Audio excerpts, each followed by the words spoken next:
السلام عليكم ورحمة الله وبركاته. هذا عبد الله مديفر يحييكم في لقاء الجمعة الذي يشرف بأعينكم على قناتي الرسالة وخليجية ويتهادى إلى أسماعكم عبر أثير روتانا FM. ضيفي في هذه الحلقة هو الدكتور عبد الله النفيسي المفكر الكويتي المعروف، وحديثنا حول الزلزال العربي مغامرة في التفسير. في لقاء الجمعة تجتمع الكلمة.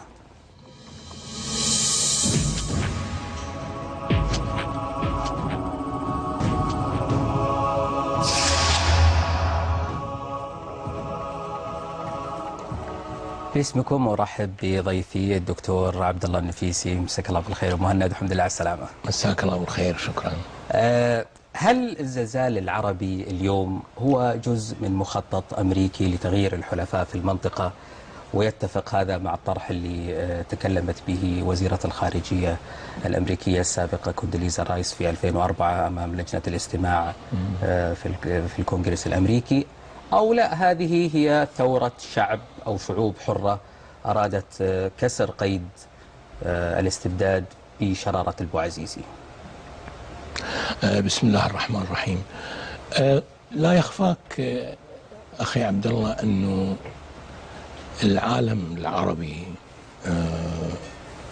يعاني من ثلاث مشكلات جوهرية. المشكلة الأولى الطغيان السياسي، وأقصد بالطغيان السياسي استئثار القلة بالقرار. مجموعة أشخاص تعد ربما على أصابع اليد الواحدة تستأثر بالقرار. الأمة مشلولة مهمشة والقرار بيد هذه القلة. هذه نقطة الطغيان السياسي. المشكلة الثانية؟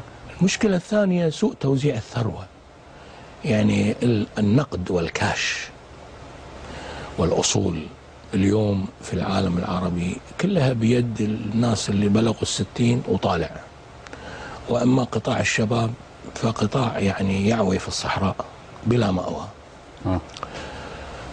المشكلة الثالثة الاحتلال الأجنبي، إما احتلال مادي بوجود قوات أمريكية على الأرض، أو احتلال أدبي ومعنوي للغرب في المنطقة العربية. احتلال القرار مثلا؟ احتلال القرار والتوجهات، قرار السلم والحرب.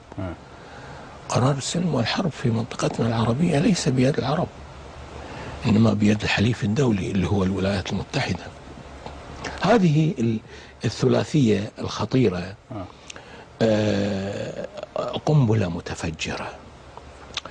وعت لذلك كوندوليزا رايس سنة 2004 عندما رشحها جورج بوش الابن لأن تتقلد منصب وزيرة خارجية. فلما طرح ناداها الكونغرس، سوى لها لجنة الاستماع الهيرينج كوميتي، وأخذوا يتداولون معها الحديث.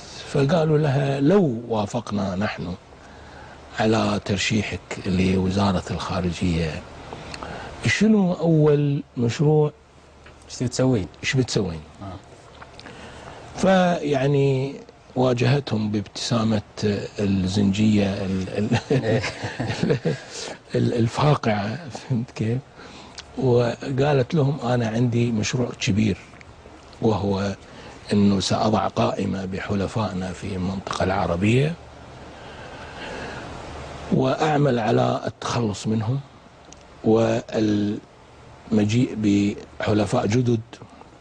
يعني انتهت صلاحياتهم هذوليك؟ يعني هي تقول أنه هذه القائمة من الحلفاء الحاليين ما قبل ثورة تونس يعني مصابين بالإرهاق والبطريركية المؤزمة، فهمت كيف؟ وفي نفس الوقت فقدوا كثير من مصداقيتهم، ولذلك من الأفضل أن نغيرهم نحن بطريقتنا ليس بطريقة الناس اللي في المنطقة. وافقوا على ترشيحها لوزارة الخارجية، وباشرت منذ سنة 2004 بالإعداد لسيناريو دراماتيكي في الفوضى الخلاقة في المنطقة. أنا لم أستطع أن أنسى يعني هذه الحادثة، لقاء كوندوليزا رايس ولجنة الاستماع عندما حدث ما حدث في تونس. قلت إذا بدأوا الجماعة في تنفيذ مخططهم الكبير. هذا لا يعني إطلاقا، وهنا استدراك مهم جدا، هذا لا يعني إطلاقا أن هذه الثورات صناعة أمريكية، لا أبدا. أنا أقول أنها تلبي حاجة أمريكية في المنطقة وتخدم في النهاية. يعني هل هي مخطط أمريكي ولا بمباركة أمريكية؟ هي بمباركة أمريكية أكثر منها مخطط. يعني هذا هو المأمول الأمريكي منذ سنة 2004. نعم. فهمت كيف؟ وعندما حدث ما حدث في تونس ويعني سقط بن علي وتبعه حسني مبارك في مصر، ولا أدرك الأمريكان بأن يعني هذا ما كنا نسعى إليه وهذا ما نستطيع، يعني توافق مع الرؤية الاستراتيجية لتغيير الحلفاء بدون أدنى. الآن أنت كنت في تونس قريبا. نعم. وتونس تعتبر هي شرارة الثورات، هي الشكل النموذجي للثورات إن صح التعبير. تمتلك حضرتك علاقات قديمة مع الشيخ راشد الغنوشي من 79 يمكن. نعم. كيف رأيت الثورة التونسية لما رحت؟ والله أنا زرت تونس منذ أيام، وجلست هناك لفترة أيام أيضا بضيافة الشيخ راشد الغنوشي والحكومة التونسية اللي تجمعني بهم يعني علاقات شخصية جيدة يعني. ولكني لاحظت هذه الملاحظات التالية. نعم. الملاحظة الأولى أن ثمة إحساس بأن هذا الجو مؤقت وليس يعني شلون؟ يعني أكاد أشعر بأنه يمكن بعد 6 أشهر سنة قد يتغير المشهد في تونس. يعني كأني أقرأ من كلامك أنه أنت تتوقع أنه حكومتهم ما تصمد أكثر من سنة؟ في مشكلة يا عبد الله عند الإسلاميين، وهو أنهم يعني في الأعم، وليس هذا ماشي على الجميع، لكن في الأعم أن الحركة الإسلامية مالتهم حركة نيئة. عرفت شلون نيئة؟ نيئة، رخوة يعني؟ لا نيئة. لا أنت تطبخ؟ تحب الطبخ ولا ما؟ لا أحب الأكل، ما أحب الطبخ. لا أنا أحب الأكل. نعم. بس أحب أكثر الطبخ. فهمت كيف؟ يعني لما تروح تشتري الحمى عند محل لحام، نعم. شلون تدخل تلقى هالخرفان وهالطليان معلقة، صح ولا لا؟ وتبتدي تختار القطعة اللي تعجبك، بيت اللحم، الموزات، الفخذ، الكتف، الرقبة. فهمت كيف؟ شنو تبي تطبخ لازم تختار اللحم المناسب. نعم. تجيب للحمى وينشفها من هالشحم وحطها قدامك ما شاء الله كأنها بقلاوة، صح ولا لا؟ لكن هل تصلح هذه للحمى للأكل؟ لا تصلح، لأنها النية يعني. لأنها نية. لازم تطبخها وتبهرها وتشيل عنها الزفر مال اللحم اللي هو الإرشاد للإسلاميين. الإسلاميين هم هذه الحمى النية اللي لم تطبخ ولم ترتب ولم تنظم، ولا هم خامة. ثم إن الإسلاميين يعانون من مشكلة أخرى، وهي أنهم أنا أشبههم بسلاح المدفعية. بوم بوم بوم بوم يدك العدو، بس ما عنده سلاح مهندسين يبني بعدين. هو قادر على اسقاط نظام، هو قادر على ان لا يهدم، يستطيع بناء دولة. بارك الله فيك. قادر على ان يهدم، ولكنه ما عنده خبرة البناء، وخبرة البناء تتطلب يعني الشيء الكثير أكثر بكثير من يعني خبرة القتال وخبرة. لكن ثقافة الإسلاميين عندهم ثقافة لتجاوز العتبة الحزبية إلى المؤسسة، لبناء المؤسسة وبناء الدولة؟ شوف عبد الله، أكون صريح معاك، أنا أعتبر نفسي أحد الإسلاميين. نعم. وأعتبر نفسي مؤيد حتى للإسلاميين، ولكن أيضا أنا أتمتع بيمكن يعني شفافية في الموضوع هذا إذا جاز التعبير. تربية التنظيمات الإسلامية لأعضائها تربية لم تتجاوز العتبة الحزبية، كانت دائما تربية حزبية وليس تربية اجتماعية.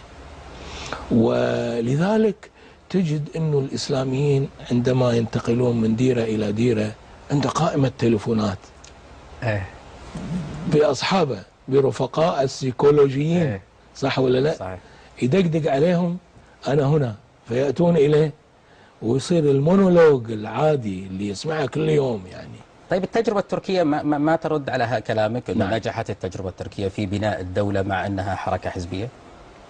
لا، التجربة التركية أنا قابلت أردوغان وجلست معه جلسة طويلة يعني في مكتبه. نعم. وتحاورت معه في موضوعات البناء الحزبي للحركة اللي قادها ولا تبين لي أن يعني هؤلاء الأتراك أفذاذ في تجاوز العتبة الحزبية. مو زي العرب. لا أبدا، أفذاذ. ويقول فيما قال يعني أردوغان أنه نحن الآن يعني أنشأنا في الحزب أكاديمية للعمل السياسي. يعني شوف بعد النظر. وماذا تقوم بي يا رجب في هذه الأكاديمية؟ قال يعني أريد بناء يعني العنصر الحركي السياسي عندنا، تدريب كوادر سياسية. نعم المستقبل. نعم. وأكد على أهمية الاقتصاد وأهمية العلاقات الدولية. يعني أنت تتوقع أن إنتاج الإسلاميين أو نتائجهم على غرار رفع الأذان في قبة البرلمان، شعارات وأشياء من هذا القبيل، هذه إنجازاتهم لن تتعدى هذا الشيء؟ يعني أنا لا أود يعني أن لأنه لغتك محبطة ومتشائمة. لا أبدا، استغفر الله، يعني لا أود أن يعني أصور الإسلاميين على أنهم جدول للفشل، لا أبدا. لكن أقول بأنه يعني خذ مثلا حماس حركة إسلامية وامتداد لحركة الأخوان المسلمين، ما في شك في ذلك يعني. ما الذي حصل لها عندما دخلت السياسة؟ تحولت من كونها حركة مقاومة مسلحة إلى دولة فاشلة. أنا أعتبر حماس كانت أكثر فعالية، كانت مقاومة ناجحة وكانت ناجحة، وكان الجمهور المسلم والعربي يعني تجد الإسلامية أنت في المعارضة أكثر من أنهم يكونوا في الحكم. نعم. ولذلك أنا كنت أشير على حماس قبل انتخابات اللي في غزة صارت أظن 2006 أو كذا. نعم.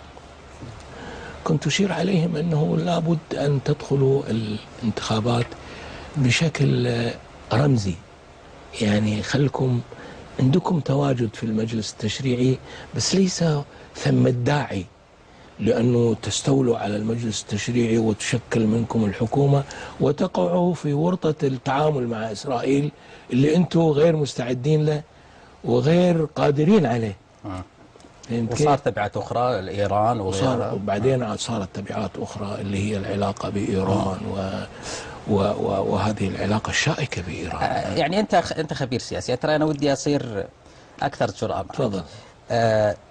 كيف يتم البزنس السياسي إن صح التعبير بين الحكومات وبين التيارات الإسلامية على إدارة هذا الموضوع وهذا الملف في الثورة العربية، زي مثلا المجلس العسكري في مصر؟ نعم. والإخوان المسلمين. نعم. طبعا الإسلاميين ليسوا يعني باكج واحد، ليسوا جسم واحد. اكو إسلاميين ما يصلحون للتعامل السياسي إطلاقا يعني، مثل وبالذات السلفيين ليسوا أهل سياسة، ولذلك من الأفضل لهم ومن الأحسن لهم ومن مصلحة الدعوة السلفية الابتعاد عن الخوض في عالم السياسة. لأنه بابتعادهم عن عالم السياسة سيحافظون على دعوة السلف وسيحافظون على يعني المقتضيات والاعتبارات الشرعية. السياسة للأسف ليست حفلة شاي، بمعنى أنها مجال للصدام والصدمة، ومجال للتنازع، ومجال للتراجع خطوتين لكي تتقدم خطوة. هذه الحالة لم يصفها لنا السلف الصالح، ولم يعني يعتني بها السلف الصالح. من هنا كان خيار الأمريكان على الإخوان المسلمين. الإخوان المسلمين يعني خبرتهم السياسية ترى متواضعة، يعني كل 80 سنة ومتواضعة جدا جدا. شنو 80 سنة كلها قمع وكلها تشريد وكلها سجون؟ يعني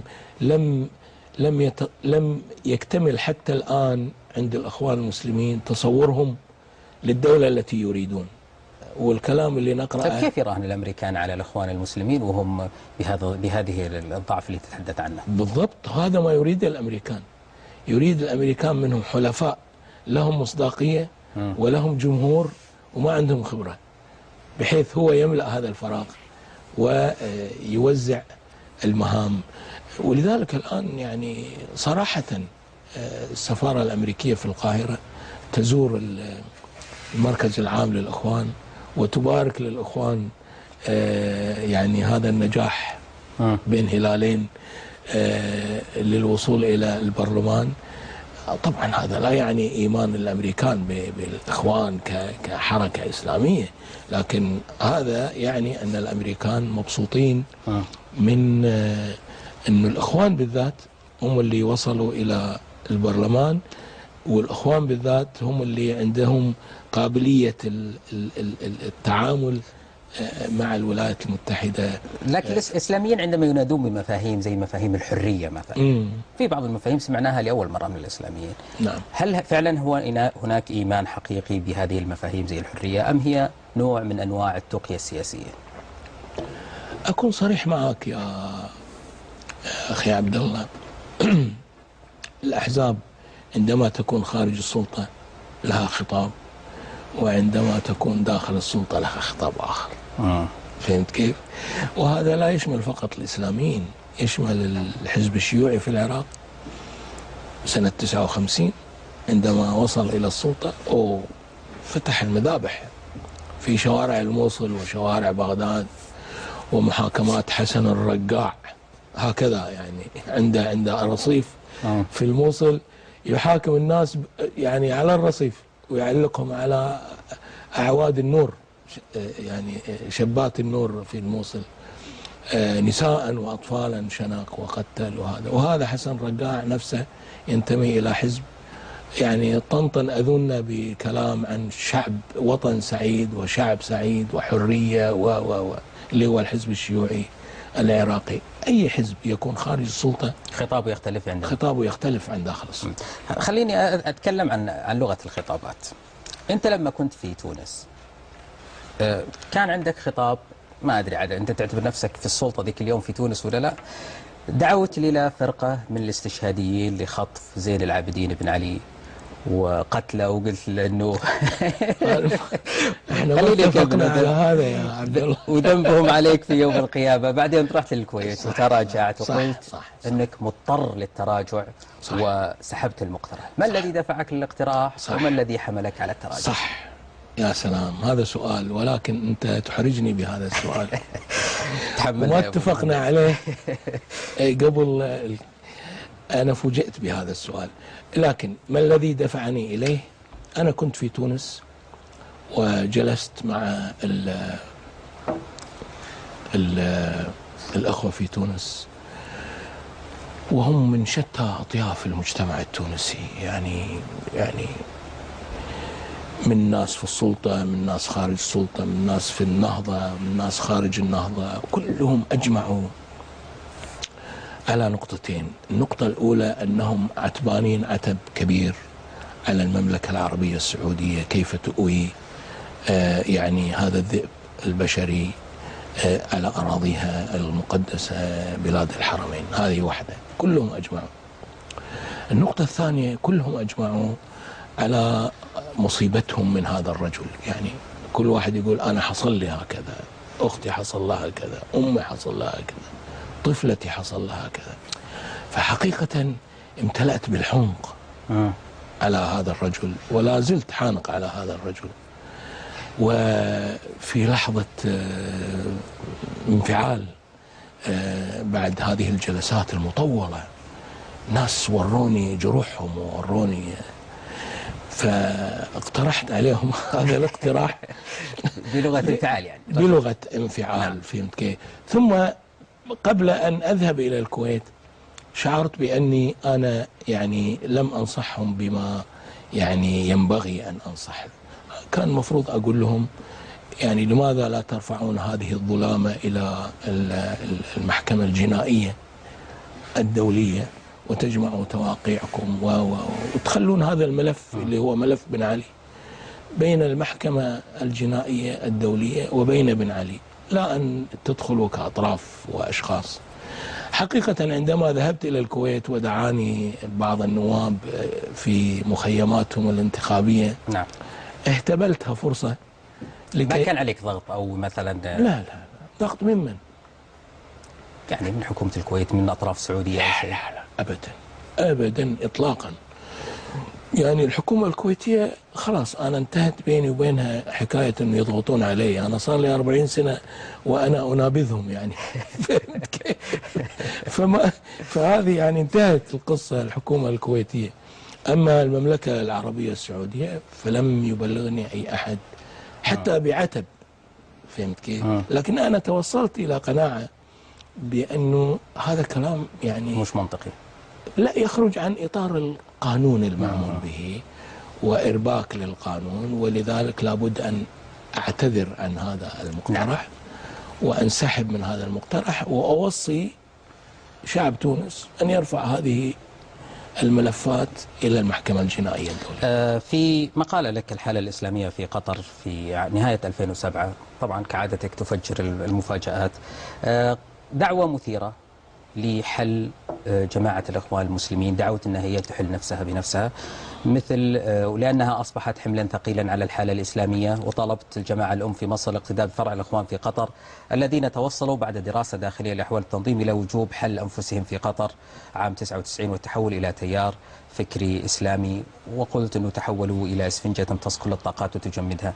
هل يعني الآن بعد ربيع العربي وأنهم وصلوا إلى الحكم في البلاد، كثير من البلاد الإسلامية وبرعاية قطرية، نعم، تغير موقفك من؟ لا أبدا، أنا لازلت أعتقد بأن الأخوان المسلمين كجماعة ينبغي أن تحل نفسها، نعم، وتتخلى عن هذا العنوان، لأنه أصبح عالق فيه كثير من الشبهات وكثير من المحن وكثير من المرارات.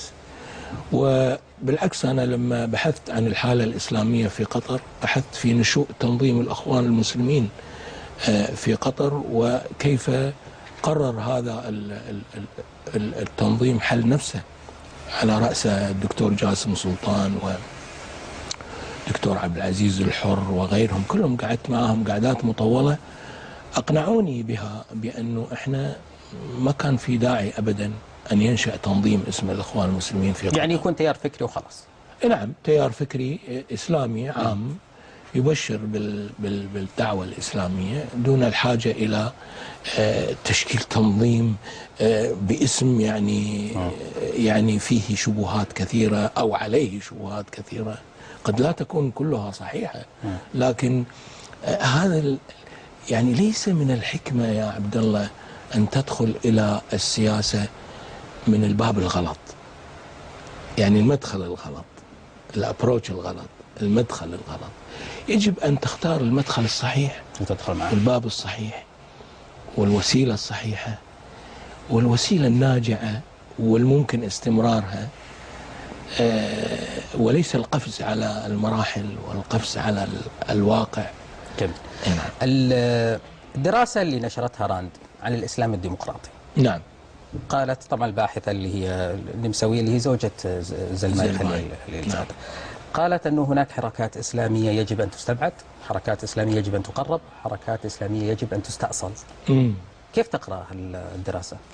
والله هذه طبعا هاي الدراسة وضعتها راند، وراند موجودة في قطر. نعم. ولا زالت هذه السيدة اليهودية النمساوية شيريل بنار. أيوة، شيريل بنار، موجودة في الدوحة، تخطط يعني الدراسات والبحوث التي تتم للحركات الإسلامية.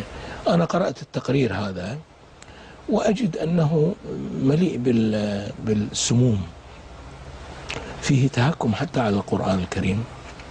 هذا التقرير ما أدري قريته أنت؟ أي. تقرير فيه تهكم على القرآن الكريم، وفيه تهكم على الحدود الشرعية في القرآن الكريم، وفيه تهكم على ظاهرة الوحي حتى، يعني فهمت كيف؟ أضيف إلى ذلك فيه نوع من المسطرة الجديدة في النظر إلى الحركة الإسلامية. هذول جماعتنا، هذول لازم يستأصلون، هذول وكأنه هذول ذبايح قاعدين ينطرون في ياخور، فهمت كيف؟ وهذه إليزابيث شو اسمها بينار هي ضحيان، يعني تدخل الياخور وتذبح فلان وفلان وعلان، وهذا جيبوه هذا خلوه، وهذا جيبوه هذا خلوه.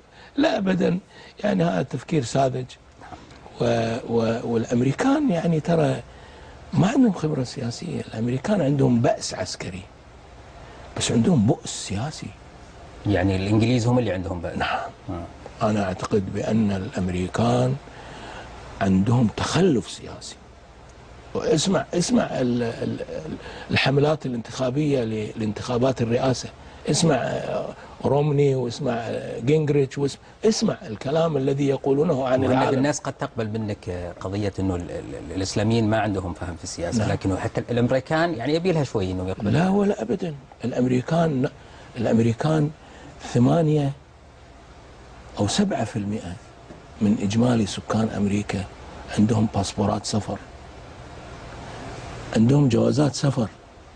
الباقي ما يروحون ولا يجون. معناها شنو؟ معناها ما عندهم اتصال بالعالم وما يحصل في العالم وفهم لما يحصل في العالم.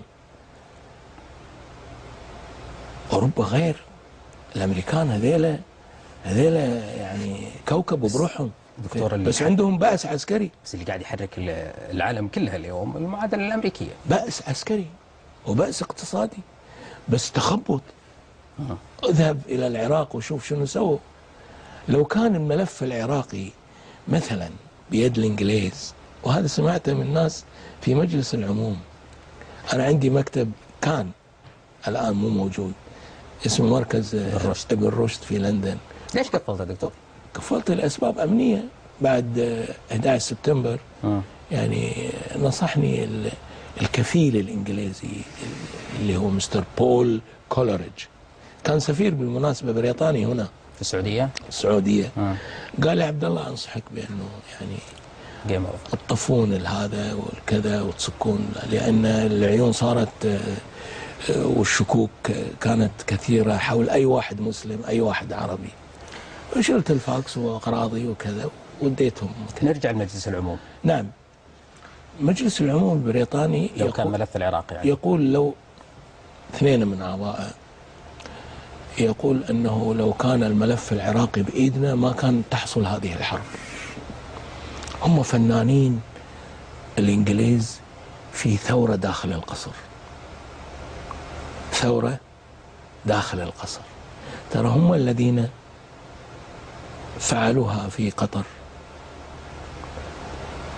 وهم الذين فعلوها في أبو ظبي، وهم الذين فعلوها في مسقط. طيب يعني الآن الملف السوري المفروض يكون عندهم. لا مو عندهم، يعني مو عند الإنجليز. يعني أنا أقول لو عند الإنجليز، أنا أقول لو عند الإنجليز منتهية من زمان سوريا، منتهية من زمان سوريا، لأنهم يستخدمون الثورة من داخل القصر. نعم. وهم فنانين، هم جراحين في السياسة. عندهم تعرف سيرجري، عندهم سيرجنز، عندهم جراحين في السياسة. يحلون الإشكال بدون دم وبدون كذا وبدون كذا وبدون كذا، وسريعين في الانسحابات المبكرة. انسحبوا من عدن قبل أن تنفجر عدن، انسحبوا من الخليج قبل أن تنفجر ثورة ظفار، انسحبوا. يعني لو تدرس السياسة البريطانية في العالم العربي ستجد أنهم وراء كل مشكل، ولكن دون أن تصيبهم أي صائبة. فهمت كيف؟ بينما الأمريكان يدعمون دعوم فهمت كيف؟ كأنهم في سكة سد ويتراجعون مع الطوفة. فهمت كيف؟ نعم. بأس عسكري بس خبرة ماكو.